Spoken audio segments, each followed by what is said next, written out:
If you ever need to save paper, reduce printing costs, or just make your document look more professional, learning how to print two-sided pages in Microsoft Word is a really useful skill.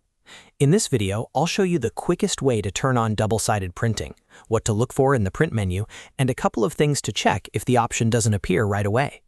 If this tutorial helps you, please hit like and subscribe for more simple Microsoft Word tips and Office productivity guides. All right, let's jump in. First, open the Word document you want to print. This can be a report, essay, handout, proposal, or any other file you want to print on both sides of the page. Once your document is open, go to the top left corner and click File. From the File menu, choose Print.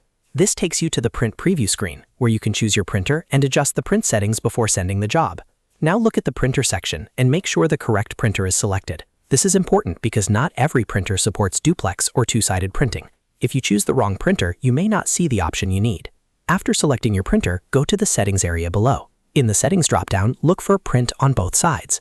This is the option that tells Microsoft Word to print on the front and back of each sheet of paper. Once you see it, click it to enable two-sided printing. In some versions of Word, you may also see an option for automatic duplex printing or manual duplex printing. If your printer supports automatic duplex, that's the easiest choice because the printer handles the page flipping for you. If you only see a manual option, Word may ask you to print one side first and then reinsert the pages to print the second side. In that case, pay close attention to the on-screen instructions so the pages come out in the correct order. It's a good idea to do a quick test with just a few pages before printing a large document, especially if you're using a printer for the first time. You should also check the page orientation and paper size while you're here. Make sure they match your document because incorrect settings can cause alignment issues or waste paper. If your document contains multiple pages, double-check the preview to confirm that the pages are arranged the way you want before you click Print. Once everything looks right, click Print to start the job. Word will send the document to your printer using the two-siding setting you selected. If your printer supports it, it should automatically print on both sides of each page without any extra steps from you. If not, Word or your printer software will guide you through the manual process.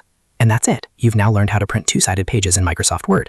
It's a simple setting, but it can make a big difference when you want to save paper and keep your documents neat and professional. If you found this helpful, don't forget to like the video, subscribe to the channel, and turn on notifications so you don't miss the next Microsoft Word tutorial. Thanks for watching, and I'll see you in the next one.